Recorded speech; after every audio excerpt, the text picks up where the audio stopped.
드디어까지는 아니지만 하여튼 마지막 시간이 됐습니다. 네, 여러분 이 시간 함께 하신 여러분 축복합니다. 네, 또 이 말씀 다시 읽도록 하겠습니다. 시작. 너희가 자기를 위하여 공의를 심고 인애를 거두라.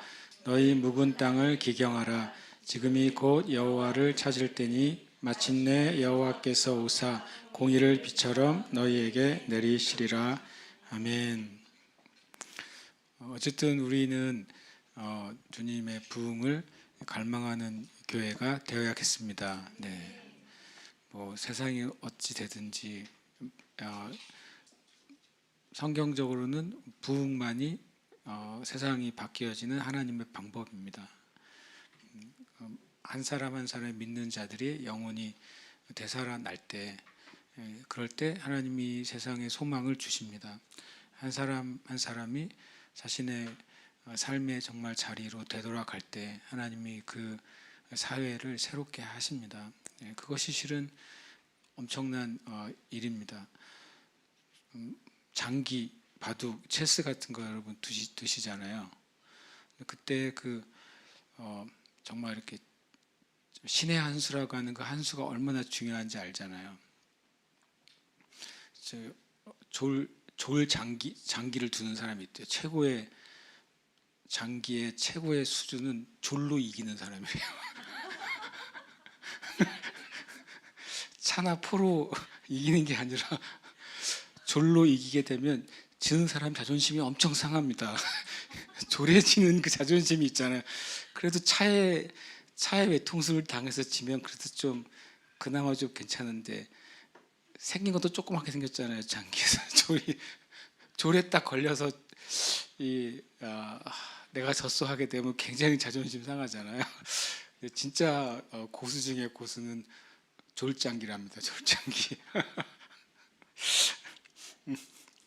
그런데 이제 그 한 수 있잖아요. 어떤 막 서로 막 팽팽할 때 그 딱 한 수가 판을 확 뒤집잖아요. 그런데 장기도 그런데 체스도 그렇고 실은 바둑도 그래요. 그 많은 점 중에 딱 그때 그 딱 한 수가 판을 결정을 지어요. 제가 무슨 말을 하냐면 하나님이 어떤 세대를 바꿀 때 역사를 가만히 보면 물론 하나님 전체를 사용하세요. 당시에 하나님의 사람 전체를 사용하시는데 하나님이 그 판을 바꾸는 딱 한 수를 사용하실 때가 있는데 결국엔 사람이에요. 우리 표현을 하면 부흥된 사람이에요. 영적으로 각성된 그 한 사람이에요. 천년간이나 마친 영적인 암흑기라고 말했던 캐톨릭에서 다시 초대교회 믿음으로 회복하자는 그 부흥의 신앙이 어떻게 시작됐어요? 실은 단 한 사람이잖아요. 물론 그때 많은 종교개혁가들이 가득했습니다. 실제로 학문적으로나 영적으로나 경건의 그런 삶에 있어서 어떤 학자는 그래요. 루터보다 탁월했던 많은 영성 있는 사람들이 많이 있었대요. 루터보다 탁월했던 수많은 학자들이 있었대요. 루터보다 탁월했던 경건자들이 있었다는 거예요. 하나님이 정말 그 판을 1000년짜리 판을 뒤집으시는데 루터를 사용했다는 거예요. 그가 각성을 하게 돼서 그래요. 하나님 앞에 아주 단순한 각성이죠. 자기가 그 고해성사를 하기 위해서 성당 앞에 있는 계단을 무릎으로 기어 오르면서 무릎이 찢기고 터져나오고 피가 질질 흐르면서 올라가면 나의 이 고해를 통해 내 죄가 사해지겠기 이렇게 수도를 했단 말이에요. 마틴 루터가. 그런데 마음속 깊은 곳에 있는 양심 안에 있는 죄가 안 없어지는 거예요. 그래도 안 없어지고 저래도 안 없어지고 하도 루터가 자기 위에 이제 멘토가 되는 이렇게 신부가 있나 봐요. 이렇게 가서 그 멘토가 된 신부에게 하도 고해성사를 하도 많이 하러 가니까 그 신부가 그만 좀 해라 고해성사를 밤이고 낮이고 찾아갔대요. 루터가 자기 마음에 죄가 떠오를 때마다 굉장히 양심적인 사람이 알고 보면 귀찮게 하니까 고해성사를 한 신부가 그만 좀 찾아오라고 거절을 했다고 그래요. 그런데도 루터가 해결이 안 되는 거예요. 해결이 안 되고 안 되고 안 되다가 앉아서 조용히 로마서를 읽는데 그 한 구절, 율법이 아니라 행위가 아니라 예수 그리스도의 은혜로 우리가 의롭게 되고 구원받는다는 그 말씀이 들어온 순간 빛이 임한 거예요, 루터에게. 원래부터 있던 성경인데 2000년 전에, 그대로 가면 1600년 전부터 있었던 그 성경 그 문장인데 그렇게 주님 앞에 갈망하고 갈망했던 그 루터에게 그게 빛이 임하니까 정말 말 그대로 확 각성이 돼버렸어요, 루터가. 그래서 그 당시에 캐톨릭 안에 하나님의 진리에 맞춰서 잘못된 신앙의 행위들, 잘못된 교회의 전통들, 그것을 95개를 적어가지고 성당 벽에 붙여놓고 도망가잖아요. 요즘 말로 하면 그냥 뭐 아주 귀여운 테러 아니에요? 종이에 써가지고 붙이고 도망갔으니까 자기 죽을까봐. 근데 하나님은 그 한 수를 사용하셔가지고 전 세계에 하나님을 갈망하는 사람들의 영혼을 각성시키시잖아요. 그냥 그 사람이 위대하다, 그게 영웅이다, 그것이 아니라 하나님은 세상을 바꾸시는데 하나님의 모든 사람들을 사용하시는데 결국엔 그 한 사람 한 사람이 부흥되는 거예요. 한 사람 한 사람이 부흥되면 그것이 일어납니다. 그리고 평양 대부흥 얘기를 하지만 실은 평양 대부흥은 대부분의 학자들이 말한 것처럼 원산 부흥의 열매가 평양 대부흥이라고 지금은 다 그렇게 입을 모아 말합니다. 원산 대부흥은 뭐냐? 원산에 하디라는 미국에서 파송된 감리교회 선교사가 있었어요. 하디 선교사. 하디 선교사가 집회가 있었어요. 집회 중에 하디 선교가 집회를 하다가 하나님이 그의 마음을 만지세요. 사람들 앞에서 하디 선교사가 자기의 죄를 고백해요. 그 죄가 뭐였냐면 자신은 백인으로 와서 이 조선 민족을 볼 때 너무 하잘것없어 보였대요. 키도 조그맣고 얼굴도 새카맣고 그리고 아주 약한 약소한 민족, 스스로 자기네 나라를 이룰 수 없는 민족, 밑으로는 일본에 먹혀 있고 주변 다 으르렁거리는 청나라하고 또 소련하고 러시아하고 이런데 그냥 열강에 있어서 그냥 마치 그 무게로 쪼그라들 그런 민족을 보고 되게 하찮게 여겼대요. 복음을 전하면서도. 그리고 또 한국에 있는 사역자들을 보면서도 굉장히 우습게 여겼대요. 자기 마음 깊은 곳에서. 백인의 우월감. 아까 말했던 믿는 자의 우월감. 그렇게 있었다는 사실을 성령님이 찌르신 거예요. 하디 선교사를. 그래서 그 집회 가운데 고백을 합니다. 내가 실은 여러분을 선교하러 왔지만 여러분을 내가 낮춰보고 이 조선과 조선의 백성과 조선의 사역자들이 이렇게 생각했다고. 그러고서 그것이 원산에서 회개의 부흥이 시작돼요. 계속 막 커져 나갑니다. 그때 은혜를 받은 사람들이 이 평양에서 부흥의 불씨가 돼요. 하나님은 그렇게 하시는 분이에요. 세상을 바꾸시는 분인데 결국에는 하나님의 진리에 의해서 성령에 의해서 각성된 그 부흥된 사람을 통해 사용하시는 거예요. 그게 하나님의 비밀이죠, 실은요. 하나님 미련한 방법이잖아요. 그냥 우리 식으로 하면 엄청난 정치적인 위인이 등장하면 되거든요. 엄청난 파워풀한 권력자가 드러나면 되고 아니면 엄청 똑똑하고 그리고 배경 좋은 사람이 나타나면 세상을 바꿀 거라고 세상을 생각한단 말이에요. 하나님의 방법은 미련해요. 하나님의 전도에 미련한 것으로 세상을 구원하시기로 기뻐하셨다 그랬잖아요. 실은 우리는 그것을 구해야 돼요. 주님 부흥을 주시옵소서. 우리가 영적으로 각성되게 해주시고, 그리고 그래서 우리 자신이 하나님의 선하고 거룩한 도구로 사용되게 해 주시옵소서. 우리는 계속 기도해야 됩니다. 기도하시길 축복합니다. 부흥을 위해서 기도합시다. 하나님이 어떻게 하실까? 예전에 우리 교회 이렇게 옆에다가 한국 지도를 제가 걸어놓은 적이 있어요. 몇 년간 지도를 거꾸로 걸어놨잖아요. 제가 제주도가 맨 위에 가게. 아니 저기 평양이 위에 있으라는 법이 뭐가 있어요. 그래서 제주도가 맨 위에 있고 밑에 이제 우린 다 발 아래에 있는 지도를 제가 걸어놨어요. 그래서 오해를 많이 받았어요. 제가 실제로 오해를 받았다니까요. 근데 약간 그 오해가 그분이 그러더라고요. 지도를 거꾸로 놨으니 뭐 제가 주사파는 아닐 거고 저분은 지도를 거꾸로 뒤집어 놔 사상이 좀 독특한가? 그래서 제가 설명을 했죠. 나는 내 믿음 안에서 지도를 거꾸로 올려놓으면 한국 지도가 이렇게 거꾸로 있으면 대륙에 뿔처럼 튀어나와 있잖아요. 대한민국이 보시면 대륙에 북남으로 보면 대륙에 딸랑 걸려 있어요. 간신히 딸랑딸랑 그래서 톡 치면 부러질 것 같은 게 대한민국이잖아요. 그렇게 안 보이세요?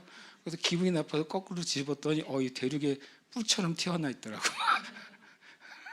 그리고 그 위에 오른쪽 위에 제주도가 딱 있는 거예요. 그래서 제가 그걸 뭘로 생각했냐면 이제 그릇처럼 생각했어요. 그래서 하나님이 기름을 제주도에 부으면 콜콜 흘러 넘쳐가지고 똑 떨어지면 이제 전라남도로 떨어지게 돼 있어요. 그 지도에 가면. 그럼 이제 줄줄줄줄 흘러가면 이제 전라도에서 경상도로 이제 쭉 흘러가가지고 이제 원산을 타고 북으로 이제 서울을 타고 개성으로 그래서 이제 한쪽은 러시아로 흘러가고 한쪽은 중국으로 흘러가게 돼 있잖아요. 다시 걸어놓고 싶네요, 갑자기. 생각하기 나름이잖아요. 정말 생각하기 나름이고 우리가 하나님 앞에서 그것을 꿈꾸기 나름이고 실은 이 제주도란 이 땅은 대한민국의 반만년 역사라고 하지만 솔직히 말하면 반만년 역사 중에 제주도가 사람들에게 드러나기 시작한 거는 좀 객관적으로 말하면 2010년 이후예요. 실제로 그렇습니다. 그렇게 평가를 한 2010년이 되게 중요한 기점이었다고 여기저기 많이 뉴스에서 제가 읽었어요. 그 뒤로 굉장히 제주도에 대한 대한민국 사람들의 인식의 전환이 있었어요. 가고 싶은 곳, 가서 살고 싶은 곳, 은퇴하면 마치 자기의 꿈처럼 여기는 곳으로 그렇게 많이 됐어요. 지금 이래저래 제주살이 했다 실패한 사람들 이야기가 많이 나오는데 그 잘못 살아서 그렇고 그 사람들이 그러니까 정말 이 반만년 역사라고 하는 역사 가운데 제주도가 사람들에게 좋아 보이고 그리고 가치 있어 보이기 시작한 게 참 얼마 안 돼요. 그래서 하여튼 저는 제 마음속에 제주도 지도는 남북이 뒤집어져 있습니다. 옛날에 세계 지도도 거꾸로 걸어놓은 적이 있어요. 한국만 뒤집으면 좀 안 되겠고 세계 지도를 거꾸로 이렇게 제 방에 붙여놨다가 너무 이상해할 것 같아 다시 또 돌려놨어요. 거꾸로 된 지도가 있으면 제가 살려고 알아봤더니 있을까요 없을까요? 있습니다. 있어요. 거꾸로 된 지도가 있고 어느 모 기업에서는 거꾸로 된 지도를 사용합니다. 대한민국의 어느 모 지도에서 엄청 대한민국에 대한 프라이드가 강한 회장님이 계셨어요. 돌아가셨어요. 근데 그분이 찾아보시면 나올 거예요. 인터넷에. 그리고 이런 지도도 있어요. 지도를 그렸는데 맨 위가 동쪽이에요. 그럼 어떻게 되겠어요? 그러면 왼쪽에 뭐가 있겠어요? 왼쪽이 아시아가 있고 오른쪽이 저기 남극이 있어요. 그걸 지도를 그린 사람이 누구 마음대로 지구는 하늘에 떠 있는데 누구 마음대로 북쪽이 위냐? 호주인가 뉴질랜드 사람이 그렇게 걸어놨어요. 우리가 중심이다. 생각이 전환되면 우리 삶이 바뀔 수도 있잖아요. 그러니까 네 중심으로 살아라 그게 아니라 하나님이 나에게 주신 것 그리고 나에게 허락된 것을 귀하게 여기는 거예요. 다른 사람의 시선으로 나를 등수를 매기지 말고 일단 어떻게든지 지구본도 이렇게 뒤집으면 우리 제도 제일 위에 가게 할 수도 있잖아요. 그건 제 생각이에요. 근데 제가 나누고 싶은 건 우리가 부흥을 위해 기도해야 돼요. 내가 드러나고 높아지고 어디 뭐 기독교 역사에 이름 하나 걸고 싶어서가 아니라 그 일이 일어나야 소망이 있는 거예요. 그 일이 일어나요. 우리는 그것을 기도할 겁니다. 아멘이십니까? 예, 묵은 땅에는 한 번 더 읽겠습니다. 한때 경작된 바 있었으나 지금은 폐허의 상태에 있어 씨를 뿌리고 거두기에 적당하게 되기 위하여는 기경되지 않으면 안 될 땅. 예. 그래서 지금까지 이제 우리가 해야 되는데 하지 못한 죄들, 그래서 그것을 우리가 깨트려야 될 묵은 땅을 쭉 얘기를 했습니다. 한번 읽어볼까요? 감사치 않은 죄, 하나님에 대한 사랑의 부족, 성경에 대한 소홀, 불신앙, 기도의 소홀, 은혜의 수단에 대한 소홀, 친지의 영혼에 대한 사랑의 결핍, 불신자들에 대한 무관심.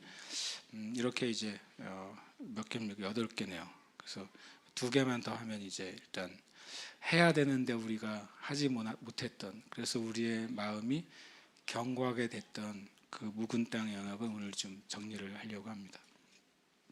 9번째가 뭐냐면 형제들을 보살피지 못한 죄입니다.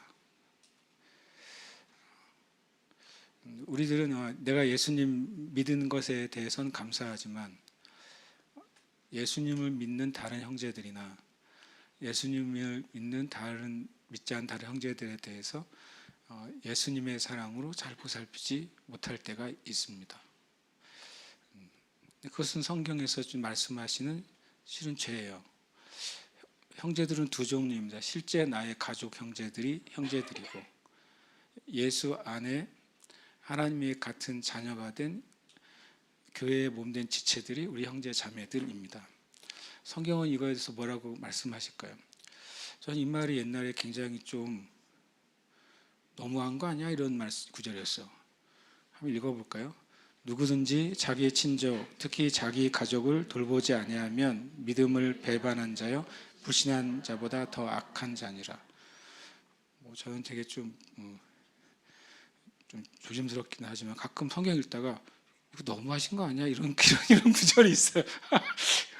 하나님이 저의 그 말을 받아주시겠죠. 그런데 이 구절이 제가 옛날에 그래서 읽는데 이거 너무한 거 아니야? 그랬어요. 여러분 그렇게 생각하지 않으세요? 그 표현이 너무하잖아요. 누군지 자기 친족, 특히 자기 가족을 돌보지 못할 수도 있지. 만약에 자기 친족 가족이 엄청 나를 학대했어. 만약에 예수 믿는다고도 학대하고 안 믿는다고도 학대해서 어떤 경우는 안 믿는다고 학대받는 가정이 있더라고.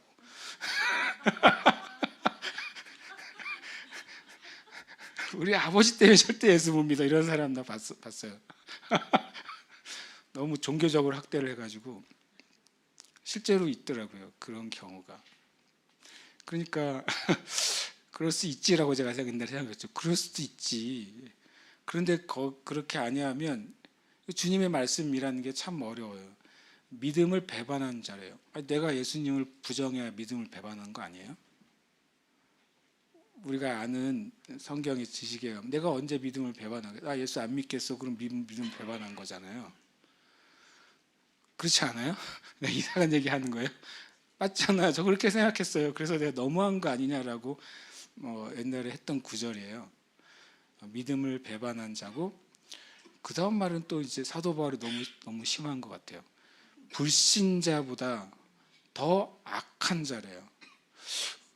이건 누구한테 한 말이면 디모데에게 한 말이에요. 디모데야, 디모데가 반반이잖아요. 반반이죠. 그죠? 반반. 아버지 어머니는 유대인이고 아버지는 헬라인이란 말이죠. 그러니까 아마 디모데가 예수님을 믿거나 주님을 위해 살아가는데 헬라 문화권에 있는 친지들이 쉽지 않았을 거예요, 아마. 왜냐하면 너는 사도 바울이 너의 신앙은 어머니와 외종으로부터 왔어라고 말했으니까 그 말을 가만히 보면 누가 보여요? 그 아버지가 보이잖아요. 아버지가 불신자하는 소리잖아요. 외할아버지도 당연히 불신자하는 소리 아니에요? 그러니까 디모데야, 너는 어려서부터 너는 너희 어머니와 외종으로부터 그 대로 흘러내려온 신앙 안에 네가 있어.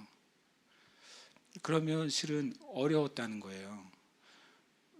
지금보다 100배는 남성 중심의 사회에서 친가도 아니고 외가의 신앙을 물려받은 디모데니까 저는 그렇게 생각해요. 쉽지 않았겠다. 쉽지 않았겠다. 그럼 디모데가 이제 자기 삶을 살 만한 나이에 해필 바울을 만나버렸어. 그 바울이 디모데를 찍었잖아요. 콜링을 했는데 디모데가 놀랍게도 그 전도 여행에 예스를 한 거예요. 이 바울이 누군 줄 알고 앞으로 어떤 일이 벌어질 줄 알고 그 젊은 디모데가 전 디모데도 엄청 신기하다고 생각해서 그 말을 가만히 읽다가 야 진짜 믿음이 좋은 사람인가 보다 디모데가 별거 없는 미래가 보장되지 않는 심지어는 당시의 문화에서는 그 기독교는 사람들에게 의심을 받거나 핍박을 받는 그것을 전하는 일에 저 사도 바울이 나를 콜링했는데 내가 예스 해야 하면 앞으로 이제 있을 일들은 사람의 인간의 차원에서는 그리 해피한 건 아니잖아요. 그리고 바울에 대한 많은 얘기를 들었을 거 아니에요. 죽도록 맞았대 이런 소문.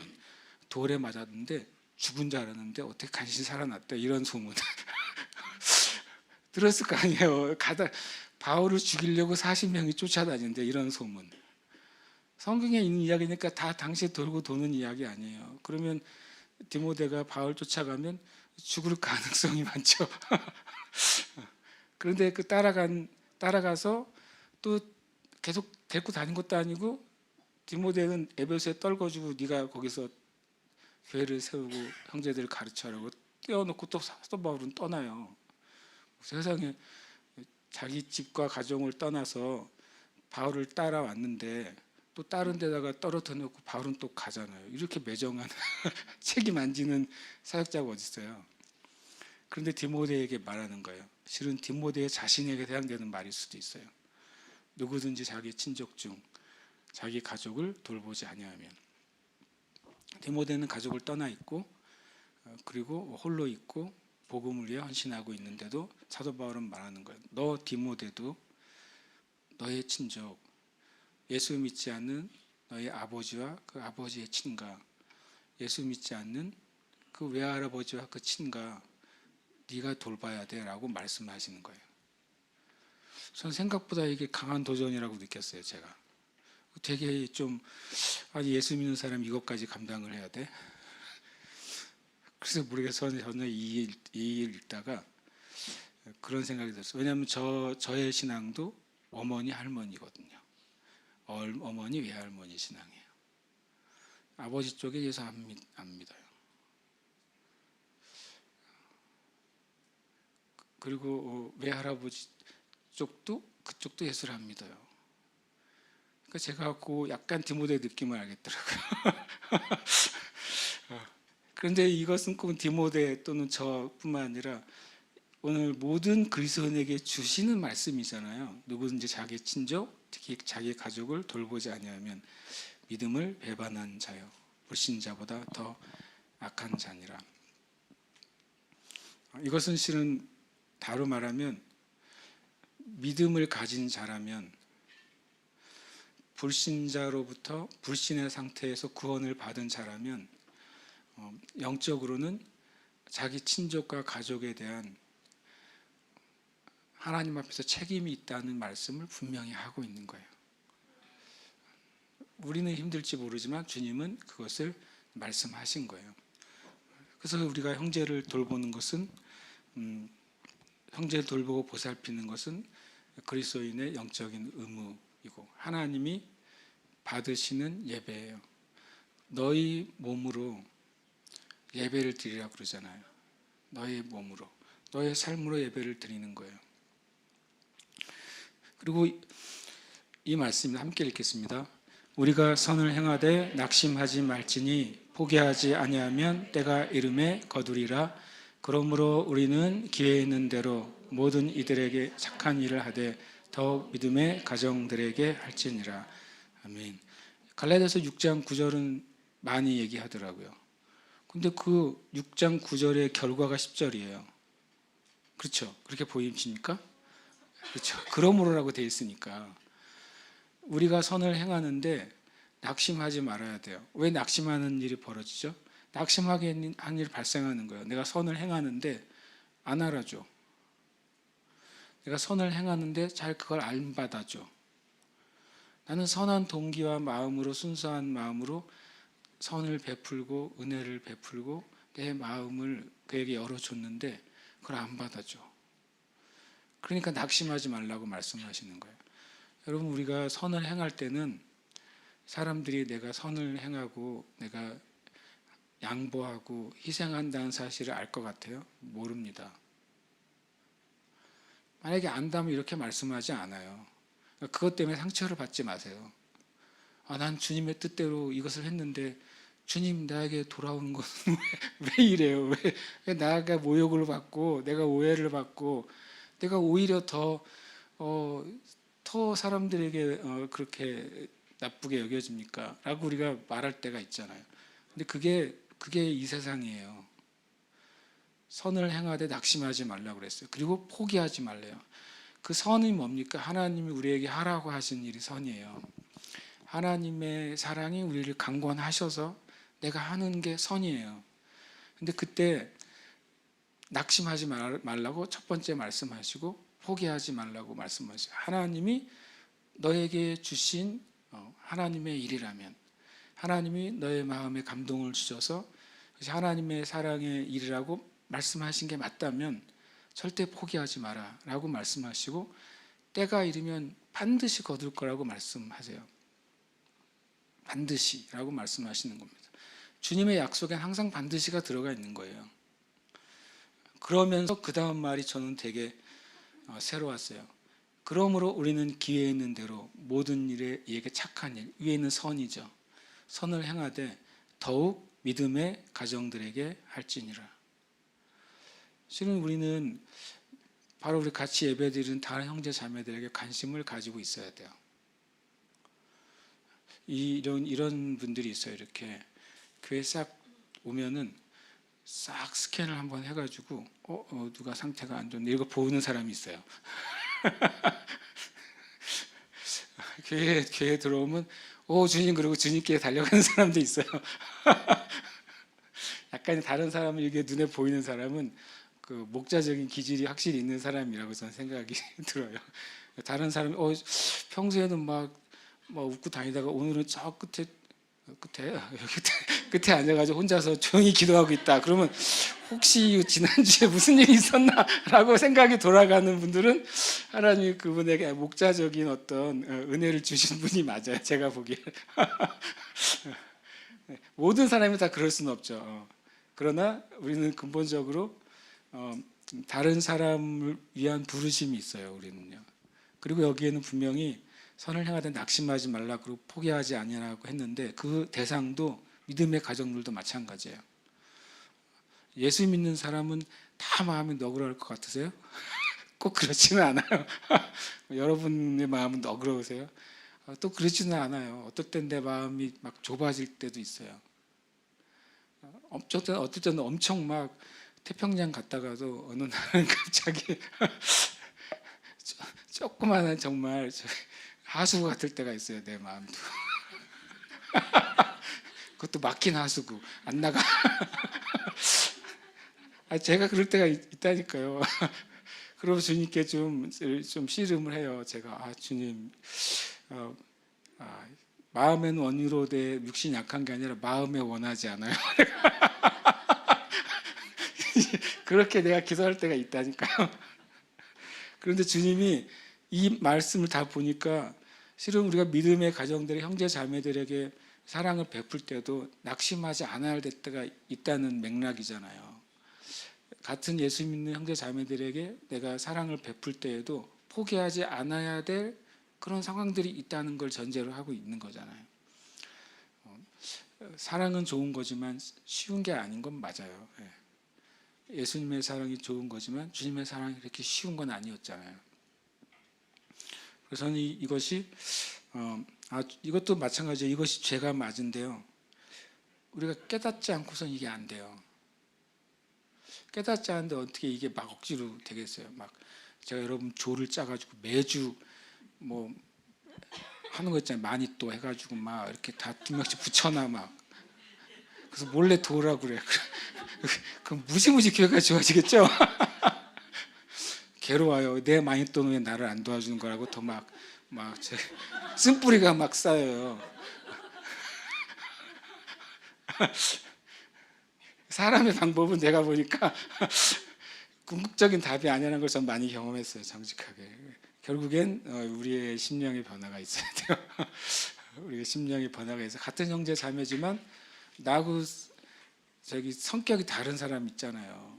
나하고 접근 방법도 다르고 대화 방법도 다르고 다 다르니까 그거를 내가 주님 안에서 그것을 알고 섬길 수 있는 우리 사람들이 되려면 이것이 죄인 것을 우리는 알고 그리고 주님께 은혜를 구해야 돼요.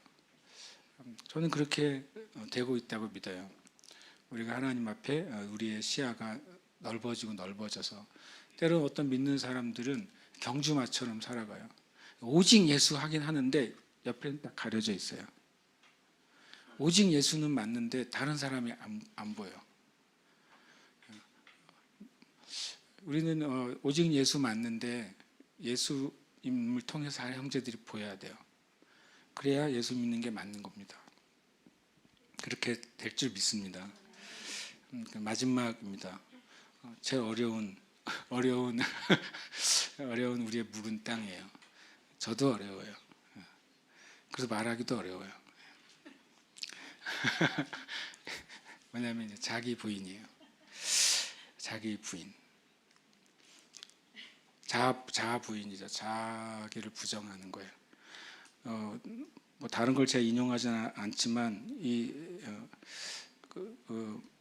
목사님이 이 자기 부인에서 인용한 6구절은 써놓은 건 제가 인용하고 싶어요. 이렇게 돼 있어요.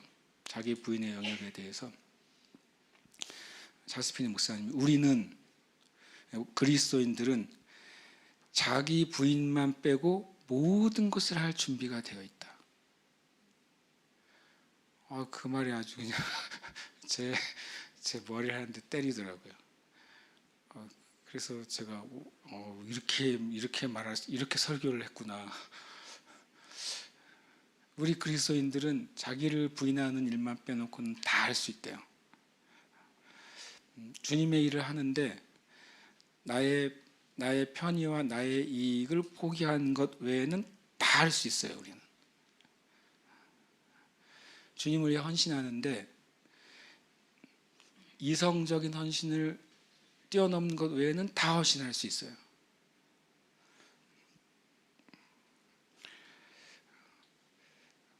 남은 하지 않는데 나만 섬기고 해야 되는 일 빼놓고는 다 헌신할 수 있어요. 엄청나게 이 땅의 그리스도인들이 헌신도 n분의 1 해야 된다고 생각해요. n분의 1을 해야 돼요. 헌신도.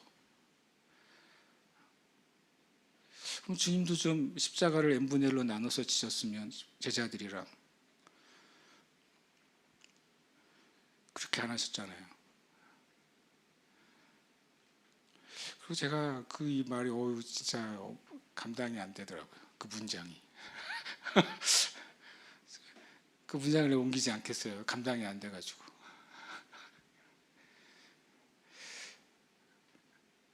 하나님께 드리는 어떤 것도 내가 하지 않으려고만 빼놓고는 다 할 수 있다는 거예요. 우리의 수고나 우리의 것을 나누어 주는 것도 내가 손해 보지만 않으면 다 줄 수 있어요. 다른 사람을 주님에게 내 마음을 열어놓는 것도 내 자존심만 안 건드리면 다 줄 수 있어요. 그게 우리라는 거예요. 그 예수 믿는 우리의 정체라는 거예요. 그걸 부정하고 싶은데 또 딱히 부정이 안 돼요. 딱히. 그게 어려워요, 우리가. 그래서 이게 진짜 묵은 땅이네 라는 생각이 들었어요. 진짜 묵은 땅인 거죠. 그래서 이 말은 주님이 여러 번 하셨더라고요. 공간 복음서에서 다 하셨어요. 마태복음 16장 24절, 마가복음 8장 34절, 누가복음 9장 23절에 다 이 말을 하셨어요. 예수께서 제자들에게 이르시되 누구든지 나를 따라오려거든 자기를 부인하고 자기 십자가를 지고 나를 따를 것이니라. 제자들에게 하셨어요, 말을. 예수 안 믿는 사람들에게 너 나를 자기 부인하고 따라와야 구원받아 라고 말씀하신 게 아니라 그 제자들이 예수님께 이런 말 했단 말이죠. 베드로가 주님 우리는 모든 것을 버리고 주님을 쫓았는데 라고 표현한 그 제자들에게 나를 따라오려거든 네가 말한 모든 것보다도 다른 걸 부인해야 돼 그러는 거예요. 뭐냐면 너 자신을 부인해야 돼. 그리고 너의 십자가를 지고 나를 따라와야 돼. 나를 따르는 것은 주님의 방법으로 인생을 살아가는 거예요. 예수님의 말씀의 방법으로 인생을 살아가는 거예요. 어떻게 보면 어제 오늘 제가 한 설교는 목사님 요즘 현대에 진짜 안 어울리는 설교네요. 그럴 것 같아요. 요즘은 설교가 어떤 설교예요? 격려를 해야 돼요. 이 얼마나 어려운 세상인데 격려해 줘야 되고 세상 살아가는 노하우를 알려줘야 되고 미안하지만 많은 이제 메시지들이 그런 게 이제 사람들에게 힘과 위로를 주고 있어요. 뭐 거꾸로 가는 길을 갈지 모르겠지만 그래서 주님은 그렇게 말씀하셨다는 거예요. 우리는 주님을 희생해요. 그런데 진짜 희생해야 될 것은 남겨두고 희생할 때가 있어요.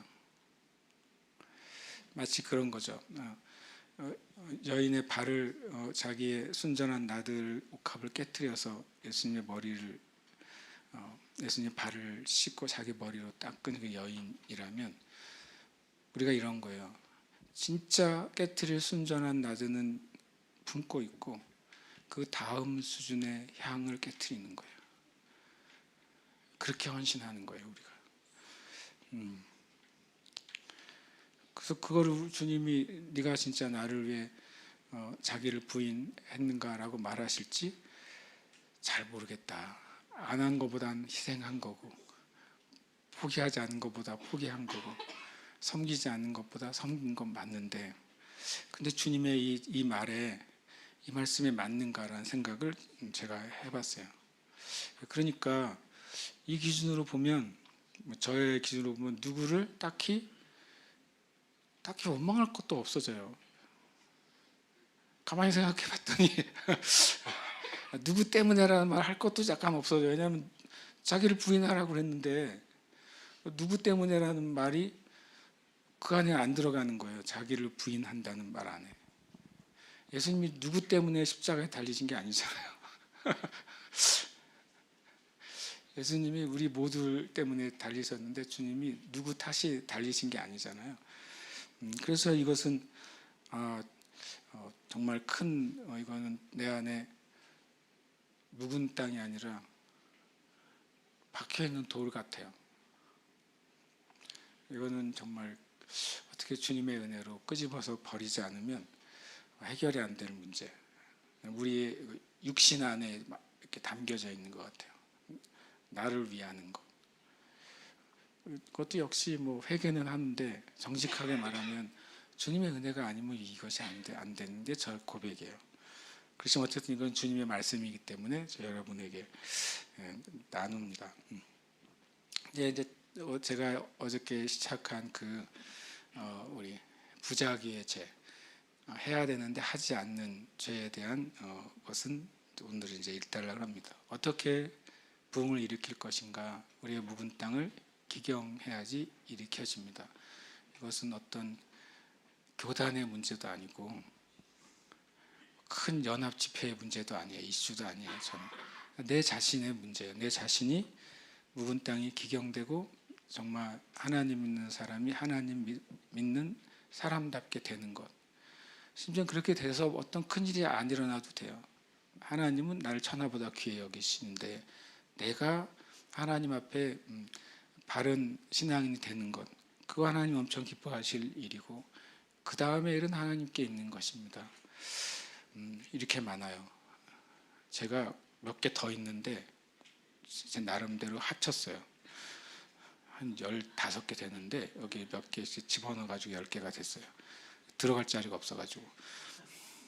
감사치 않은 죄, 하나님에 대한 사랑의 부족, 성경에 대한 소홀, 불신앙, 기도의 소홀, 은혜의 수단에 대한 소홀, 진지의 영혼에 대한 사랑의 결핍, 불신자들에 대한 무관심, 형제들을 보살피지 못한 죄, 자기 부인. 이것이 우리가 깨트려지면 하지 말아야 되는데 해야 하는 죄들은 실은 이것 안에서 사라집니다. 실제로요. 하나님 앞에 우리가 해야 될 것을 하기 시작할 때 하지 않으면 안 되는 일에 우리가 손이 안 갈 거예요. 불이 뜨거운 줄 알았는데 굳이 손을 집어넣겠어요? 아니까. 모르면 넣겠죠. 이것을 주님 앞에 다룸받으면 우리는 자연스럽게 하지 않으면 안 될 죄들에게는 가까이 가지 않습니다. 하나님을 경외하는 것의 반대가 뭐예요? 죄를 사랑하는 거예요. 하나님을 경외하는 만큼 죄를 미워해요. 딱 그 사이에 있는 거죠. 우리가 하나님을 경외하는 방향, 경외해야 될 것을 하기 시작하면 죄로부터는 그냥 멀어지는 거예요. 죄하고 싸울 필요가 없어요. 왜냐하면 나하고 거리가 너무 멀어요. 죄하고. 우리가 주님께로 가까이 가면 이제는 죄에 대해서 자유롭게 돼요. 마음대로 죄를 짓는 게 아니라 죄와는 완전히 결별을 하게 됩니다. 저는 저와 여러분이 그 은혜 가운데 들어가게 되기를 축복합니다. 기도하십시다. 이 말씀 한번 같이 읽고 기도하겠습니다. 너희가 자기를 위하여 공의를 심고 인애를 거두라. 너희 묵은 땅을 기경하라. 지금이 곧 여호와를 찾을 때니 마침내 여호와께서 오사 공의를 비처럼 너희에게 내리시리라. 아멘. 아멘. 아멘. 제가 꼭 저녁 6시를 맞추려고 노력하지는 않을 거예요. 복음이죠.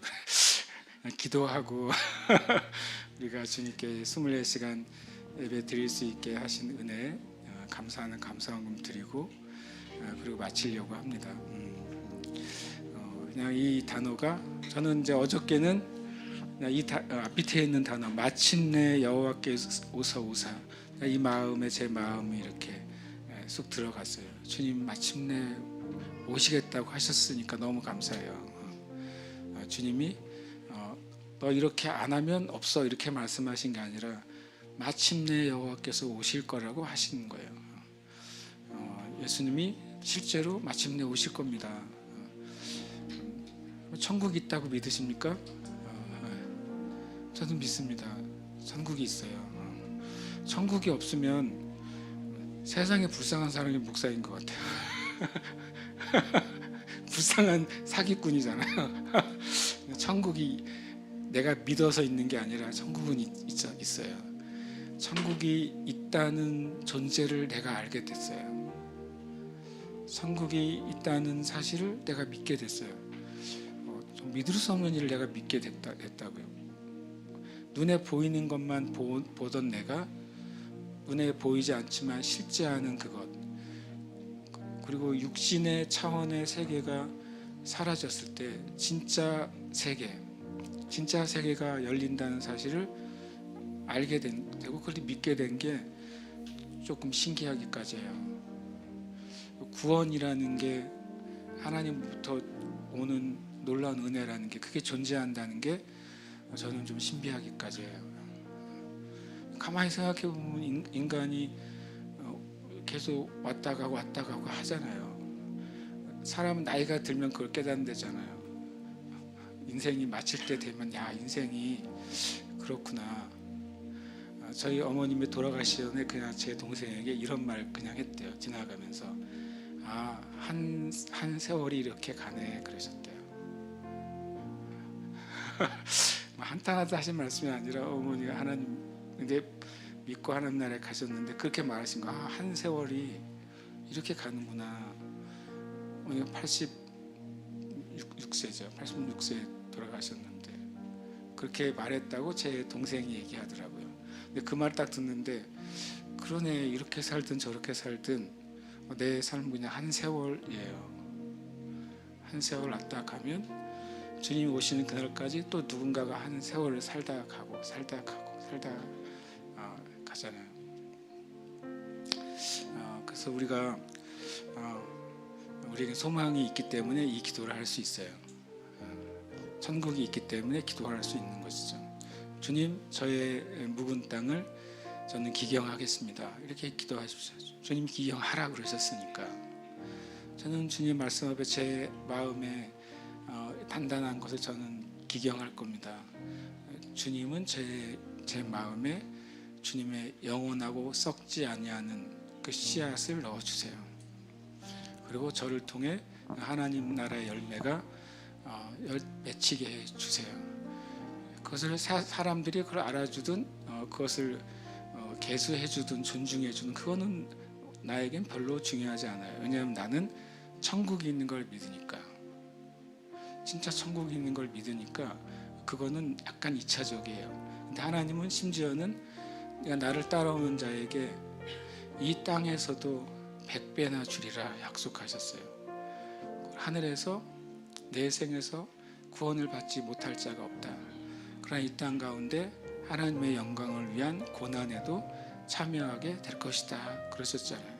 그게 우리의 삶이에요. 그리고 우리가 살아야 될 삶이고 실은 여러분이 지금 그렇게 살고 계세요. 각자 나름의 믿음의 고난을 씨름을 하고 있는 걸 우리가 압니다. 그러니까 낙심하지 마시고 포기하지 마시고 다른 사람 바라보지 말고 비교하지 말고 우리는 주님 앞에 서는 겁니다. 그렇게 우리가 예배하고 싶습니다. 우리 같이 좀 일어나서 기도하고 잠깐 예배하고 마치도록 하겠어요. 우리가 함께 이 시간 주님을 찬양합니다. 주님을 높여드립니다. 함께 이 시간 기도하겠습니다.